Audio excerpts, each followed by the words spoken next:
America is no longer the land of opportunity. Inequality is worse than you think, and the American dream is a myth. These are just some of the startling conclusions that Joseph Stiglitz reaches in his latest book, The Price of Inequality.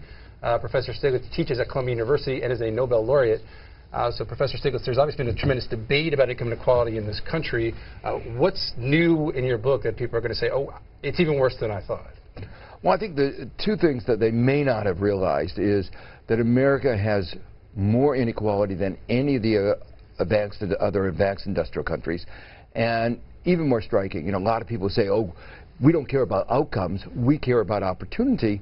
America has the least equality of opportunity of any of the advanced industrial countries for which there's data. And let me explain. The least equality of opportunity, because most of us have grown up in this idea that, well, in Europe, you're born to a certain class, and that's the class you're stuck in. You're saying that that's what's happening in America now in a more pronounced way? Even more pronounced way. You know, we all know examples of migrants or other people who've made their way, but when you're talking about equality of opportunity, what you're talking about chances, likelihood, probabilities. And in those terms, the life fortunes of an American is more dependent on the income and education of his parents than even in old Europe. So what, based on what data? How do you come to that conclusion? Lots of data. Okay. And it's trying to look at the correlation between the income and education of the child and the income and education of the parent. And if the income and education of the child is the same as the parent, that means there's not much mobility up and down. Another way of looking at it, you know, you can cut this in a number of different ways. Somebody from the top, even if he doesn't do well, is going to remain at the top. So the life chances of somebody from the top who doesn't do very well in school are better than somebody from the bottom who does well in school.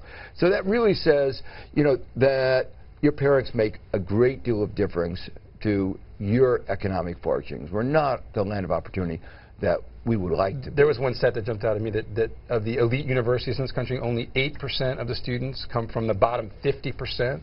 That's right. Of the income in this country. And that's striking because the elite schools have made themselves needs blind. That means is they'll accept people regardless of their economic need. But the problem is you still have to go through the hoops. You have to do well in the exams. And if you don't go to the right high schools, right, you're not going to make it do well in exams. And wealthier families are giving their kids tutoring to take those exams and helps them out as well. Exactly. Yeah. And if you don't go to the right grade schools, you won't get in the right high schools. If you don't go to the right kindergarten, you won't make it to the right grade schools.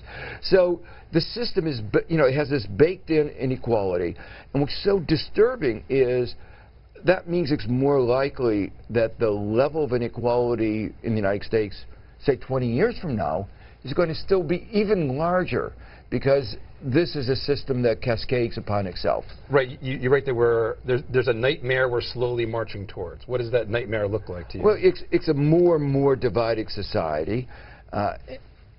In the emerging markets, we've seen, in developing countries, we see societies that wind up very divided. So a true two-class society is what you're talking about. A two-class society, people living in gated communities, armed guards, afraid to walk out. You know, it's a very ugly picture, political, social, and economic turmoil. So we do have to wrap it up. I have to ask you, a lot of the criticism or the pushback of this book is that basically you just want to redistribute income in America, and you want a state-sponsored or state-controlled economy. What do you say to that? I say that's wrong. What I want is a more dynamic economy and a fairer society and a fairer economy.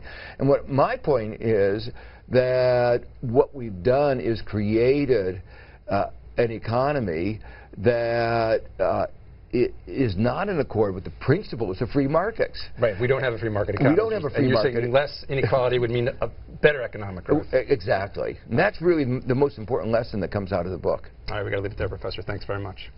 The book is The Price of Inequality. Let us know what you think in the comment section below or look us up on Twitter and Facebook.